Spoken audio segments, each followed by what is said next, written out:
Hello students, welcome to inspiring nursing minds. कैसे हैं आप सभी।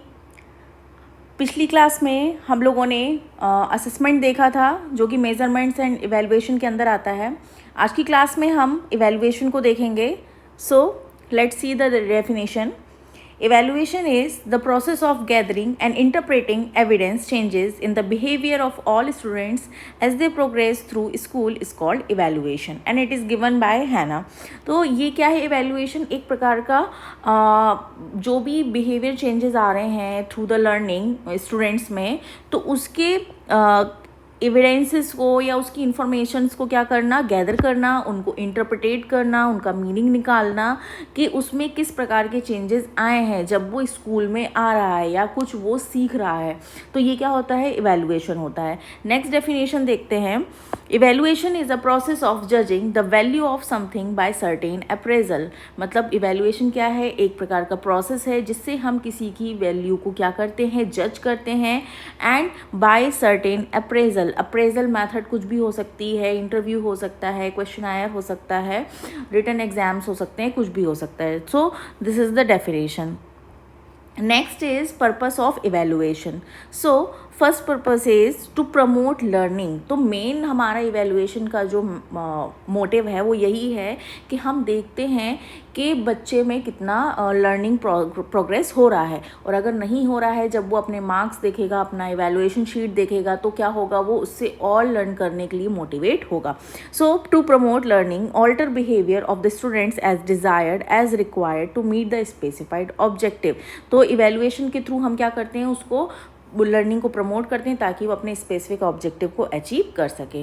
Next, to identify problems and shortcomings to diagnose learning deficits, ineffective teaching practices, defects in curriculum and so on. तो evaluation के through हम लोग find out कर सकते हैं कि जो भी हमारी टीचिंग प्रैक्टिसेस हैं या हमारे करिकुलम में कोई भी डिफेक्ट्स हैं, तो हम उसको क्या करेंगे, आइडेंटिफाई करेंगे, उनको शॉर्ट लिस्ट करेंगे, उनको डायग्नोस करने की कोशिश करेंगे। Next, to make decisions to assign to determine merits by offering promotion or tenure। तो इवैल्यूएशन के थ्रू हम क्या कर सकते हैं, किसी को भी ग्रेड्स दे सकते हैं, उससे हम पता लगा सकते हैं कि हमें किस प्रकार के लोगों को प्रमोशन देना है, किनका टेन्योर मतलब किनका कार्यकाल हमको बढ़ाना है या घटाना है, या उस पर्टिकुलर इंडिविजुअल को हमें टर्मिनेट करना है। Next, to improve product, to revise a text book, to add content to an independent study module. तो हमें क्या करना है कि जब हम इवैल्यूएट करते हैं तो उससे क्या होते हैं, हम टेक्स्ट बुक्स रिवाइज करते हैं, हमें पता चलता है कि ऐसे कौन से कंटेंट्स हैं जो कि हमें अपने स्टडी मॉड्यूल में ऐड करने चाहिए। Next, to judge effectiveness of the program to determine whether objectives, goals और standards are being met। तो इससे हम क्या कर सकते हैं कि जो भी हम टीचिंग प्लान चला रहे हैं अपने कॉलेजेस में या स्कूल्स में, तो उससे हम देख सकते हैं कि क्या उस प्रोग्राम से हमारा ऑब्जेक्टिव, हमारे जो गोल्स हैं वो अचीव हो पा रहे हैं या नहीं हो पा रहे हैं। नेक्स्ट, टू जज cost effectiveness to determine that a programme is self supporting. तो आप ये भी देख सकते हैं कि जो आप प्रोग्राम चला रहे हैं वो कॉस्ट इफेक्टिव है या नहीं है, क्या हम उसको सेल्फ सपोर्ट दे सकते हैं, मतलब हम खुद से उसको चला सकते हैं या नहीं चला सकते हैं। Next, to disclose facts, to disclose students needs, possibilities, strength, weakness and to suggest remedial measures for salvation of the problem। तो इससे हम ये भी देख सकते हैं, जब हम इवैल्यूएट करते हैं तो हमें समझ में आता है कि स्टूडेंट्स किस चीज़ में वीक है, क्या उसकी नीड है, क्या उसकी स्ट्रेंथ्स हैं। तो इसके थ्रू हम क्या कर सकते हैं कि वो रेमेडियल मेजर्स, मतलब कि हम उसको ट्रीटमेंट दे सकते हैं जो भी उसकी प्रॉब्लम्स हैं। Next, it also helps the student to realise where he exactly stand. तो जब उसको ग्रेडिंग मार्क्स आएंगे, उसकी वैल्यूएशन शीट आएगी, तब उसे रियलाइज़ होगा कि वो अपनी क्लास में कहाँ पर स्टैंड कर रहा है, अभी उसको कितनी मेहनत करने की ज़रूरत है। Next, to estimate the quality of teaching, learning technique, instructional media, etc., whether the right methods and techniques are selected to attain the objectives of the program। तो इससे हमें ये भी पता चलता है कि जो भी टीचिंग लर्निंग एक्टिविटीज़ चल रही हैं वो क्या टेक्निक उसमें यूज़ हो रही है, ऐसे कौन से इंस्ट्रक्शनल मीडियाज़ ऐसे हम यूज़ कर रहे हैं जिससे कि बच्चा उससे इंटरेक्ट हो रहा है या उसमें इंटरेस्ट ले रहा है या नहीं ले रहा है, एंड जो भी आप मेथड यूज़ कर रहे हैं वो राइट मेथड या टेक्निक है या नहीं है, जिससे कि हमारा ऑब्जेक्टिव हम अचीव कर सकते हैं कि नहीं। Then next, to revise and modify the curriculum as and when required. तो जब भी आप इवेलुएट करें तो उससे आपको पता चलेगा कि हाँ, अब हमें करिकुलम में चेंजेस लाने की ज़रूरत है या थोड़ा सा मॉडिफाई करने की ज़रूरत है, तो ये सारी चीज़ें हमें फाइंड आउट होंगी। Next, to bring out the inherent capabilities of the students in addition to the conventional acquisition of knowledge. Evaluation helps to bring out the attitudes, habit, appreciation and understanding manipulative skills. तो इससे क्या होता है कि जब हम evaluate करते हैं तो उसकी जो inherent capabilities होती हैं, जो sometimes उसको बाय बर्थ मिली हुई हैं या जो भी उसका इनर टैलेंट है, तो वो क्या होता है, उसको भी हम निखार सकते हैं, उसके नॉलेज को हम पहचान सकते हैं। एंड जो भी उसका एटीट्यूड, हैबिट्स हैं, हम उसको इवेलुएट करेंगे। तो हमें क्या करना है, उस बच्चे को अप्रिशिएट करना है, उसको अंडरस्टैंड करना है, और उसकी अगर स्किल्स में थोड़ी बहुत भी कमी है या जो भी है, तो आप उसको मैनिपुलेट कर सकते हैं ताकि वो और उसमें क्या हो, अच्छी हो जाए। Next, the evaluation in addition to be instrumental in causing changes in the program and curriculum, it motivates the student towards better attainment and growth. तो हमें क्या करना है कि जो भी ऐसे इंस्ट्रूमेंट्स हैं या जो भी कोई बोल सकते हैं आप टेक्निक्स हैं, मेथड्स हैं, तो हमें क्या करना है, उनको अपने करिकुलम में ऐड करना है या फिर उनको चेंज करना है, ताकि जो हमारी क्वालिटी है और जो हम स्टूडेंट्स को मोटिवेट करना चाह रहे हैं वो प्रॉपर हम मोटिवेट कर सकें, जिससे कि बेटर अटेनमेंट होगा और ग्रोथ भी डेवलप होगी। Next is scope of evaluation. So first one is evaluation and teacher. So evaluation क्या करता है, टीचर की हेल्प करता है कि वो स्टूडेंट सेंटर्ड अप्रोच को अपनाए, ताकि वो हर एक बच्चे पे क्या कर सके, ध्यान दे सके। एंड जो भी उसको एडिक्वेट नॉलेज है, आपको उससे कंसर्न करना है, उसकी जो भी लर्निंग एबिलिटीज़ हैं, आपको उसको पहचानना है। एंड आपको क्या करना है, टीचर को हेल्प करना है कि वो उस बच्चे को सेट कर सके, उसको रिफाइन कर सके, एंड जो भी रियलिस्टिक ऑब्जेक्टिव्स हैं वो उसको क्या कर सके, क्लैरिफाई कर सके। इससे क्या होगा कि जो टीचर है वो उसको एप्रोप्रिएट लर्निंग एक्टिविटीज़ कराएगा, जिससे कि वो ऑब्जेक्टिव को क्या कर सकता है, अचीव कर सकता है। Next is evaluation and student. तो इसमें क्या करना है कि जो भी हम इवेलुएशन करेंगे स्टूडेंट्स का, तो उसमें उसको पता चलेगा कि हाँ, एक्चुअल में हमें कौन सा ऑब्जेक्टिव अचीव करना है। एंड इससे क्या होगा, स्टूडेंट मोटिवेट होगा, उसको इन्फॉर्मेशंस मिलेंगी, उसकी परफॉर्मेंस में निखार आएगा, एंड अल्टीमेटली क्या होगा, वो लर्निंग को अडेप्ट करेगा। एंड जो भी आप इवेलुएशन कर रहे हैं वो क्या है, एक प्रकार का कॉन्टिन्यूस प्रोसेस है। तो जब कॉन्टिन्यूस प्रोसेस कोई भी होती है तो धीरे धीरे बच्चा भी क्या होता है, उसमें हैबिट डेवलप होती है, एंड वो किसी भी काम को करने के लिए क्या होता है, एनकरेज होता है। Then evaluation and administration. तो एडमिनिस्ट्रेशन की अगर बात करें तो इसमें इवेलुएशन बहुत ज़्यादा इंपॉर्टेंट है, क्योंकि जो भी आप करिकुलम प्लान कर रहे हैं वो एडमिनिस्ट्रेटर कर रहा है या को करिकुलम प्रोग्राम्स हैं। एंड इससे क्या होता है कि जो भी एजुकेशनल पर्सनल्स हैं, मतलब जो टीचर्स हैं, वो डिटरमाइन करते हैं कि जो भी उनका इंस्ट्रक्शनल मीडिया है या लर्निंग एक्टिविटीज़ हैं वो इफ़ेक्टिव है या नहीं है।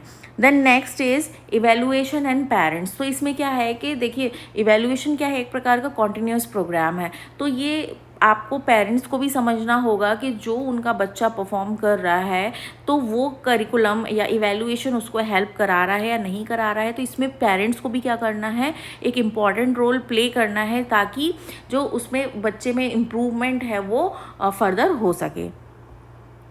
Next is types of evaluation. So types of evaluation में बहुत वेरियस टाइप्स हैं, जिसमें कि फर्स्ट है based on the time during which the evaluation is done. Next, based on the purpose, and third one is based on the person who does evaluation. तो इसको हम one by one discuss करते हैं। सो इसमें हम first देखते हैं based on time during which the evaluation is done. So इसमें भी टू टाइप से इवेलुएशन होता है। So first one is formative evaluation,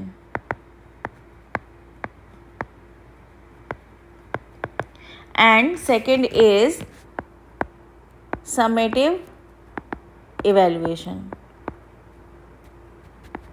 formative evaluation क्या होता है, फॉर्मेटिव एवेलुएशन ये सबसे कॉमनली यूज्ड एवेलुएशन है, जिसमें कि हम क्या करते हैं, टीचर मान लीजिए कि क्लास में पढ़ा रहा है तो वो बच्चे से इंस्टेंटली क्वेश्चन करके क्या कर सकता है, इसको इवेलुएट कर सकता है। इससे क्या होगा कि उससे पता चलेगा कि जो स्टूडेंट है वो क्लास मटेरियल को प्रॉपरली ग्रैस्प कर रहा है या नहीं कर रहा है, या उसको जो टीचिंग स्टाइल है वो समझ में आ रहा है या नहीं आ रहा है। तो जो भी एजुकेटर्स हैं वो formative assessment multiple of times क्या कर सकते हैं, एकेडमिक ईयर्स में प्लान कर सकते हैं। जैसे कि मान लीजिए कि टर्म एग्जाम रख दिए, यूनिट टेस्ट रख दिए, तो ये सब किस में आएगा, फॉर्मेटिव एवेलुएशन में आएगा।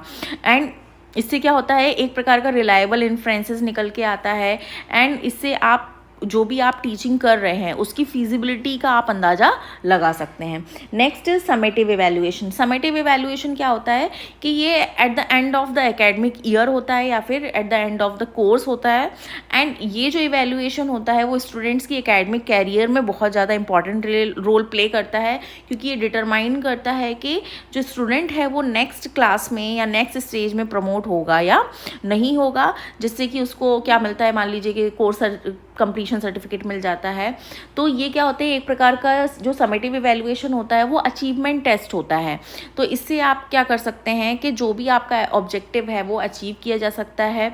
एंड जो भी इसमें स्टूडेंट टीचर मटेरियल क्या होता है, इंटरेक्शंस होते हैं।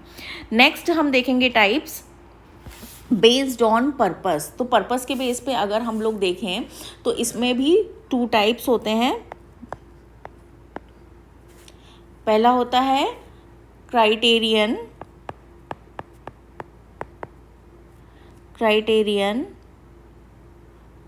रेफरेंस्ड टेस्ट, एंड दूसरा होता है नॉर्म रेफरेंस्ड टेस्ट। सो क्राइटेरियन रेफरेंस टेस्ट क्या होता है, ये एक प्रकार का इसमें जो स्टूडेंट्स की जो परफॉर्मेंस होती है वो स्ट्रिक्टली ऑब्जर्व की जाती है। एंड जो भी आप क्वेश्चन पुट करते हैं तो वो बच्चा क्या करना चाहिए, उसका करेक्टली आंसर देना चाहिए। फॉर एग्जांपल कि आपने एक क्राइटेरिया सेट कर दिया है कि उसको जो 80 शब्द हैं वो क्या करने हैं, एग्जैक्टली स्पेल करने हैं। मान लीजिए कि उसने 70 ही शब्द क्या किए, करेक्टली स्पेल किए, तो क्या होगा, वो फेल्ड माना जाएगा। मतलब इसमें क्या होना चाहिए, बच्चे को एकदम मास्टरी होनी चाहिए। बट नॉर्म रेफरेंस टेस्ट में ऐसा नहीं होता है। ये क्या होता है, मेजरली ये बताता है कि कौन बेटर स्टूडेंट है, कौन वर्स स्टूडेंट है। एंड मेनली अगर हम देखें तो इसमें हम क्या करते हैं, एक प्रकार से बच्चे की रैंक निकालते हैं कि हाँ आपके भी कम नंबर आए, आपके भी कम नंबर आए, बट दोनों में से किसके ज़्यादा कम नंबर आए, मतलब कौन एक दूसरे से कौन ज़्यादा अच्छा है, इससे हम ये फाइंड आउट करते हैं। तो इसमें क्या है कि इससे हम लेकिन बच्चे की प्रोग्रेस को जज नहीं कर सकते हैं, क्योंकि मान लीजिए कि 100 मार्क्स का एग्ज़ाम था और उसमें किसके आए, मतलब एक बच्चे के 50 मार्क्स आए और एक बच्चे के 40 मार्क्स आए, तो दोनों ही क्या है कि एक तरीके से देखा जाए तो पास हैं, बट कोई अच्छा परफॉर्मेंस नहीं है। तो बस इसमें हम देखेंगे कि हाँ जो 50 मार्क्स आए हैं वो ज़्यादा अच्छा बच्चा है और जो 40 मार्क्स आए हैं वो कम अच्छा बच्चा है। So these are the 2 types. The next is based on the person who does evaluation. तो इसमें भी 2 टाइप्स हैं। First is internal evaluation and second is external evaluation।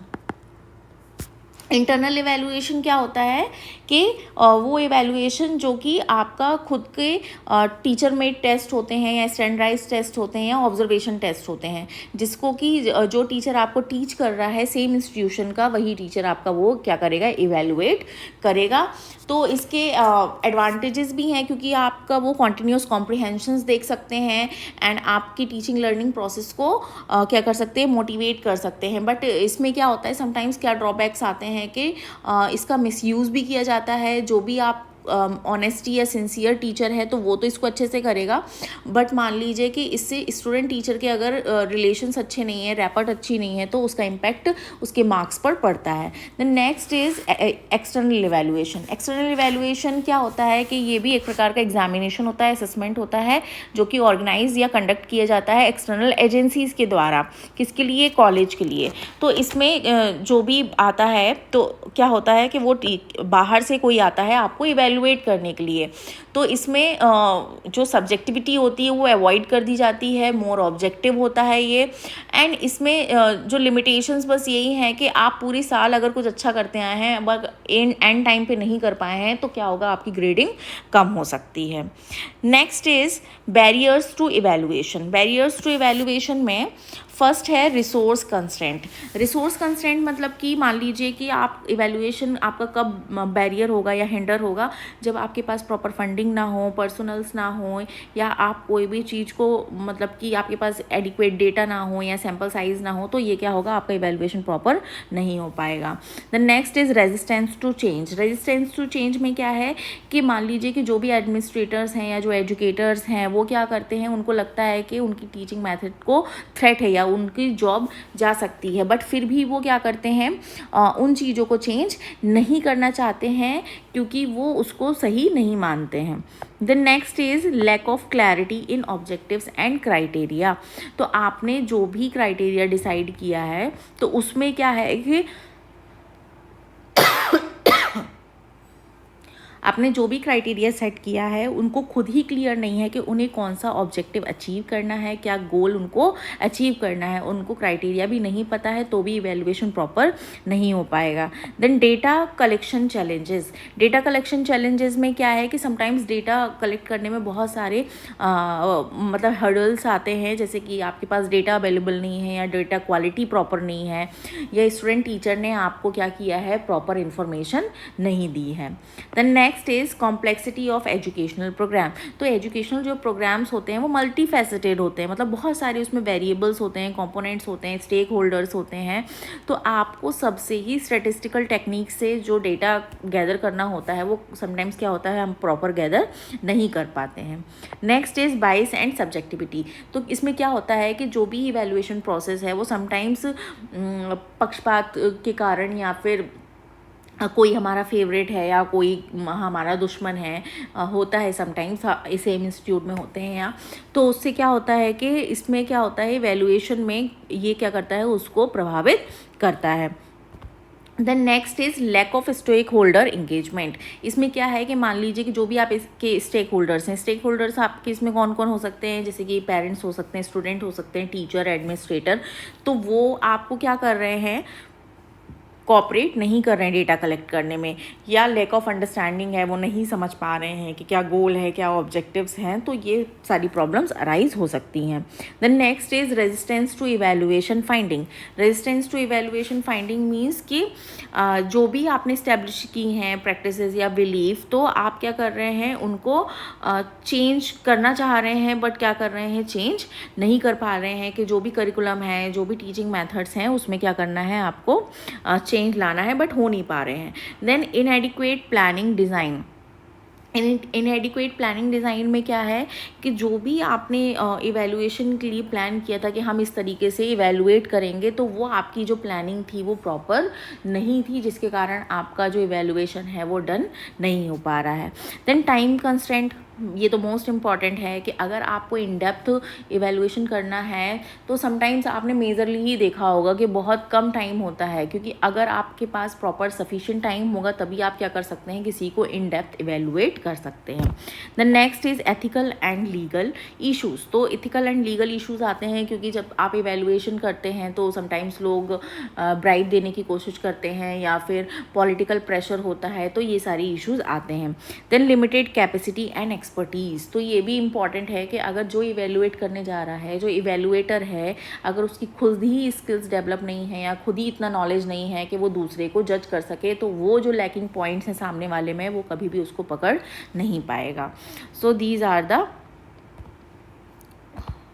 Then pressure to focus on standardise testing. तो next है कि जो भी आपकी स्टैंडर्डाइज टेस्टिंग है तो आप को क्या है, उसके ऊपर बहुत ज़्यादा प्रेशर है कि हाँ मुझे इवैल्यूएट करना है, तो समटाइम्स क्या होता है कि चीज़ें और ज़्यादा वर्स हो जाती हैं। Then political and cultural factors भी होते हैं, जो कि मैंने आपको एक्सप्लेन किया कि लोग कल्चरली उतने ओपन नहीं होते हैं या वो चीज़ें डिस्कस नहीं करना चाहते हैं, एंड पॉलिटिकल प्रेशर होता है कि भाई इनका ज़्यादा स्ट्रिक्टली इवैल्यूएशन ना हो।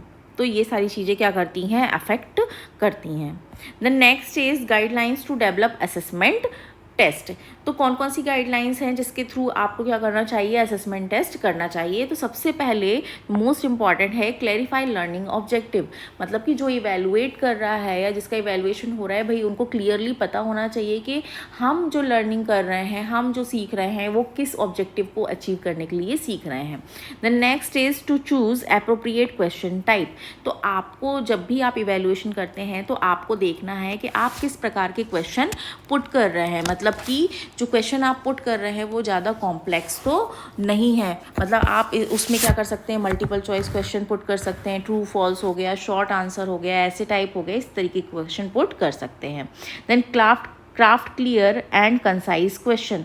तो इसमें आपको क्या करना है कि जब भी आप क्वेश्चन पुट करते हैं तो वो उसमें एम्बिग्यूटी नहीं होनी चाहिए, अननेसेसरी कॉम्प्लिकेशंस नहीं होने चाहिए कि उसका डबल मीनिंग निकल रहा है या कुछ हो रहा है। तो आपको एक simple and precise language use करना है। The next is ensure balanced coverage. Ensure balance coverage में क्या है कि आपका जितना भी कंटेंट है, आपका जितना भी क्राइटेरिया है, आपको हर एक टॉपिक में से क्या करना है, क्वेश्चंस पुट करने हैं। ऐसा नहीं है कि कोई आपने एक टॉपिक पकड़ लिया है और उसी पे आप क्या करते जा रहे हैं, इवैल्यूएशन करते जा रहे हैं। Then apply Bloom's taxonomy. तो अप्लाई ब्लूम्स टैक्सोनॉमी मीन्स क्या है कि ये एक प्रकार का क्वेश्चन पुटिंग करने का मतलब इसमें क्या होते हैं, ऑब्जेक्टिव्स होते हैं कि आप मतलब चीज़ों को अंडरस्टैंड कर रहे हैं कि नहीं कर रहे हैं, क्रिएटिंग है, एप्लीकेबिलिटी है। तो ये सारी चीज़ों को ध्यान में रखते हुए ही आपको क्या करना है, क्वेश्चन पुट करना है। Then provide context for clarity, मतलब कि आपका जो भी कंटेक्स्ट है, आपका जो भी सिनेरियो है, वो क्या होना चाहिए, जो भी आप क्वेश्चन बना रहे हैं उससे क्या होना चाहिए, रिलेटेबल होना चाहिए। ऐसा नहीं है कि आपका कंटेंट कुछ और है, कंटेक्स्ट कुछ और है और आप क्या कर रहे हैं, क्वेश्चन कुछ ही और क्राइटेरिया से पूछ रहे हैं। Next is avoid tricky questions. तो आपको क्या करना है, ट्रिकी क्वेश्चंस नहीं लेने हैं, सिंपल क्वेश्चंस लेने हैं जिससे कि सामने वाले को कंफ्यूजन क्रिएट ना हो। Then use plausible distractors. तो डिस्ट्रैक्टर्स क्या होते हैं कि मान लीजिए कि मल्टीपल चॉइस क्वेश्चंस है तो उसमें से कोई 4 ऑप्शन में से एक आपका क्या होगा, आंसर होगा, बाकी जो 3 होंगे वो क्या होंगे, डिस्ट्रैक्टर्स होंगे। तो डिस्ट्रैक्टर भी आपको क्या करना है, किसी और कंटेंट से नहीं लेना है, वही जो टॉपिक चल रहा है उसी में से ही क्या होने चाहिए, आपके डिस्ट्रैक्टर्स भी होने चाहिए। देन अलाइन विथ इंस्ट्रक्शंस, मतलब कि जो भी आपने असेसमेंट करने जा रहे हैं तो आपको उसमें क्या होना चाहिए, इंस्ट्रक्शंस दिए होने चाहिए। जो भी कॉन्सेप्ट है वो एकदम से क्या होना चाहिए, अनफैमिलियर ना हो। Then वेराई question difficulty. तो आप जब भी क्वेश्चन बनाते हैं या कोई भी इवैल्यूएशन टूल बना रहे हैं तो उसमें आप जो भी क्वेश्चंस ले रहे हैं तो वो सब मिक्स होने चाहिए, मतलब इजी क्वेश्चंस भी हो, मॉडरेट क्वेश्चंस भी हो, चैलेंजिंग क्वेश्चंस भी हो। तो आपको हर लेवल के क्वेश्चंस रखने हैं। Then pilot study and review. तो पायलट एंड रिव्यू में क्या है कि आप अगर कभी भी इवैल्यूएशन करें तो पहले स्मॉल ग्रुप पे क्या कर लें, उसको टेस्ट कर लें कि ये एप्लीकेबल है या नहीं है, इसमें क्लैरिटी है या नहीं है, एक्यूरेसी या एप्रोप्रिएटनेस है या नहीं है। तो ये चेक करने के लिए आप पहले स्मॉल साइज ग्रुप पे अप्लाई करिए, देन आप लार्ज ग्रुप साइज पे अप्लाई करिए। Then provide clear instructions. तो आपको क्या करना है कि लोगों से कम्युनिकेट करना है, उनको प्रॉपर इंस्ट्रक्शंस देने हैं, उनको टाइम लिमिट्स बतानी है, रिसोर्सेज उसमें आ सकते हैं, आपकी सबमिशन प्रोसीजर क्या है ना, सब आपको क्या करना है, एक्सप्लेन करना है। Then next is randomise answer order. Randomise answer order मतलब कि जब आप MCQs बना रहे हैं, मान लीजिए कि 10 MCQs आपने बनाए और अगर 10 के जो आंसर्स हैं वो ऑप्शन A नंबर है, तो उससे क्या होगा कि जो स्टूडेंट है वो उतना अच्छा मतलब कि इम्प्रेसिव क्या कर सकते हैं हम, इवैल्यूएशन नहीं माना जाएगा। तो आपको क्या करना है कि जो आंसर नंबर है उसके सीक्वेंस को क्या करना है, रैंडमाइज करना है। The next is utilise reliable tool. तो जब भी आप असेसमेंट करते हैं तो आप क्या करें, टूल का क्रिएशन करें, देन उसको वेरियस क्वेश्चन फॉर्मेट से क्या करना है, आपको सपोर्ट देना है। और आपको ये भी देखना है कि जो आप क्वेश्चन पुट कर रहे हैं, इवैल्यूएशन कर रहे हैं, वो सिक्योर था या नहीं था, पहले से किसी को क्वेश्चंस तो नहीं पता चल गए थे, जो भी स्कोरिंग मैकेनिज्म है वो प्रॉपर है या नहीं है। Then next is continuous improvement. Continuous improvement मतलब कि आप टाइम पे क्या करते रहिए, असेसमेंट करते रहिए, जिससे कि हमें सामने वाले का फीडबैक पता चलता रहेगा, हमको डेटा कलेक्शन मिलता रहेगा। Thank you. अगर आपको आज की क्लास समझ में आई है एंड पसंद आई है तो प्लीज़ लाइक करें एंड सब्सक्राइब करें। नेक्स्ट क्लास में हम देखेंगे असेसमेंट ऑफ नॉलेज, जिसमें हम देखेंगे ऐसे टाइप क्वेश्चंस को। Thank you.